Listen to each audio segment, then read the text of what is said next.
Welcome to episode 17 of Ernie's Journey, Guests of the Nation in June 1921. Where is Ernie now? He's age 23, he's been promoted to be a general, he's in charge of the 2nd Southern Division, one of the 12 divisions of the IRA. He's got 7,000 men almost under him, 3 counties, 5 brigades and 32 battalions. The title here is called Guests of the Nations, and it's an interesting title, but you could, Frank O'Connor has written about it, Ernie O'Malley has written about it. The word guests is sort of an honorific or a literary title to called the word hostage.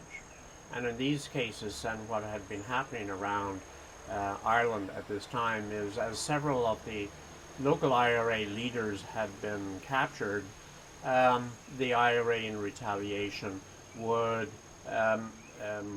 take as a captive or as a hostage or as a guest a senior British officer. And they would write to the local British people and say, if the IRA people are shot, or executed, then the officers will be shot.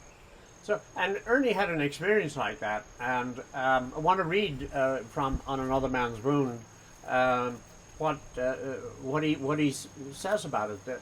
There were 3 British officers who were reconnoitering, armed, but not on a military expedition as such, but they were in the fields and they were captured by part of Ernie's group.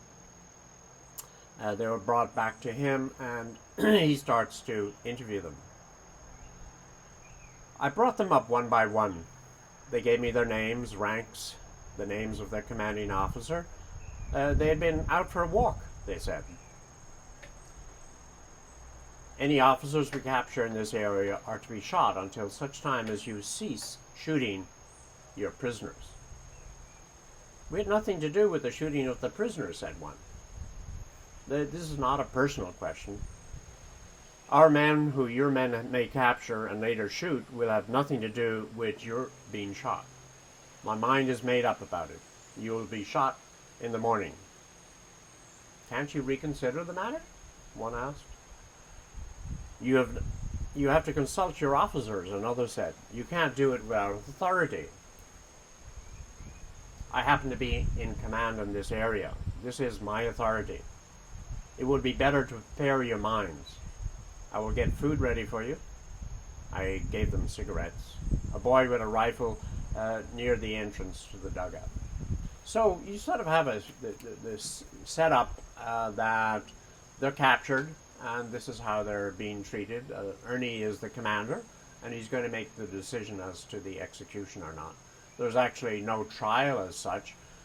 It's a matter of factual. It's sort of a governmental activity, namely, if something happens, somebody else will be shot. And the IRA in this role are acting as a government, so it's an official act. And a communication has been sent that in terms of these reprisals. Now, just at this point, the guards, the IRA, notice that there is some troop movement, perhaps looking for the people, perhaps not. And they have to move the soldiers along. And then they stop by one house as they're going, and a young girl asks them who are the 3 people, and they are identified as 3 British officers. And she remarks immediately, sort of gutturally and instinctively, shooting's too good for them. Now, that's a reflection upon what might have happened in the community, which is people are being dragged out and shot or flogged. And so shooting is in fact fairly civil compared to some of the atrocities which the British had done. Then Ernie asks, do they want to see a clergyman? Do they want to see an imperialist civilian, somebody who would be like themselves, pro-British? And they decline. And then he asked them, would they like to send a final note to their relatives and include any of their personal belongings and put them in an envelope. He did ask them not to give them word that they would not include anything of a military nature in their communication. And so they do that, and they sign their papers and they give the envelopes to Ernie. After that, they feed them, etc. And then next morning, Ernie picks up the story. I knocked at the door. They were seated around the table. Their faces looked worn and drawn. None of them had slept. "Have you written your letters?" "Yes," said the man with the swarthy tone. "Here they are. If you would like to send your money or valuables to your friends or relatives, I will forward them. We would like to send them with a note to our commanding officer, Major King, in Fetard," the quiet one said. I found an empty Fry's chocolate box on a table. They put their watches, monies, and rings inside. We walked down the sloping fields toward the roadway. The sky was clouded with heavy gray. The light was dim. Cold dawn wind blew across the thick hedges. It ruffled the grass, which was shiny with dewdrops. Men with rifles formed an extended five-pointed figure. An officer walked on each side of the quartermaster. I was behind with a third. "It's a mistake," he said. "It won't do any good. We could keep them as prisoners." "None of us want to do this," I said. "But I must think of our men." I could not see the ultimate implications of our proposed action. The sky lighted silverly gray. The wind dropped. We caught up with the three in front. "Stiff banks for those hunting," said the tall, swarthy officer. They smiled as if they had thought of horses and sights of red-brown fox. "There's not much hunting now," I said. We had stopped hunting through the martial law area. We reached the roadway. There was a wall in the front of the church. The three officers were placed on the green grass edge of the dusty road. "Do you mind?" I said as I placed handkerchiefs around their eyes. One handkerchief was of silk and claret-colored. "No? This is goodbye," I said. They shook hands with the quartermaster and myself. Their hands were cold and limp. They shook hands with each other. The 6 men of the firing squad stood near the other side of the road. One of them fumbled for a while with his magazine. He could not click it into place. An officer pulled down his handkerchief and looked at us, but then he put it back up. Perhaps he thought we were trying to frighten and test them, and that we did not intend to shoot. "Ram in the magazine," I said, whispered to the quartermaster. "Are you ready?" asked the quartermaster. One of the officers nodded. They joined hands. "Goodbye, old boy," they said, inclining their heads. "Squad, ready, fire." The volley crashed sharply. The 3 fell to the ground. Their arms twitched. The quartermaster put his revolver to each of their foreheads in turn and fired.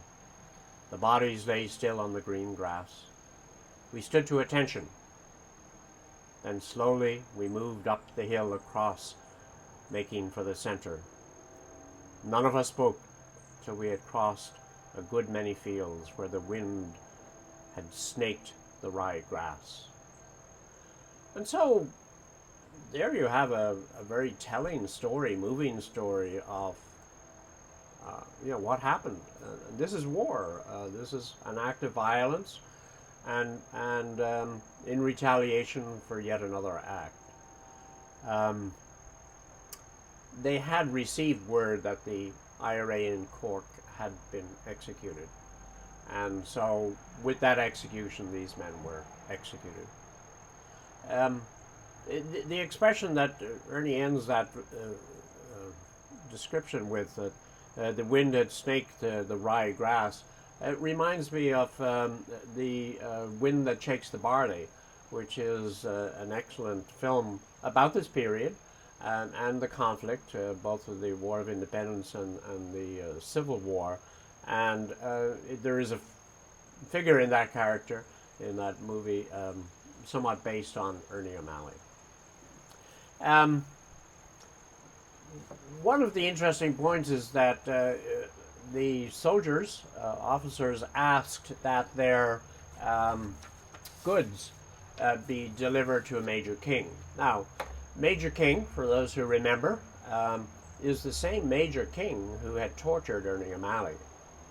And by researching in the files, I've been able to find the actual document that Ernie O'Malley writes to Major King in June 20, 1921.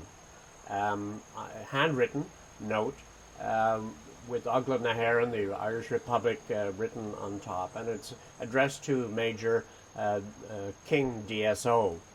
And in this memo, he actually mentions the names of the three people. I don't know whether these names have ever been disclosed before, but he says to Major King, "The undermentioned officers were executed at 4 a.m. June 20th. Lieutenant Gibson, Lieutenant Bettridge, Second Lieutenant Toogood. We are reluctant to carry out such executions, but until such time as the British government cease from executing our prisoners of war, they will reoccur. The officers held up the best tradition of their tradition and died as soldiers should. I've been asked to forward the enclosed parcels. Would you please see that they are forwarded to the relatives?" And Ernie signs it as OC 2nd Southern Division. I presume by that time Major King would have known that Ernie O'Malley was the OC and that he was indeed the same person that he had tortured. So that's an interesting turn of events. Now, let's reflect on Ernie at this point. What's really happening? Well, we see that acts of violence have occurred, that he participates in it. He considers whether one of the men, when captured, had been wounded, and Ernie considers should the Geneva Convention apply to him or not. He weighs that, considers that the wound was not very serious. There also was a great difficulty imposed on the guerrilla warfare, such as the IRA, what to do with a wounded prisoner. And so he'd made the determination in his command area that wounded soldier, wounded slightly, would also be shot with the other two. And so he continues it. You can also see that the civility in which this whole episode is treated. They're given food by the houses that they pass through. You can see some local attitudes, both in terms of Ernie's comrades, as well as the civilian comrades who said shooting is too good. You can also see, that he is in command of his area, that he is a senior officer, he's able to make these decisions. And throughout it, you see that Ernie remains cool and calm and in possession of not only his wit, but his authority.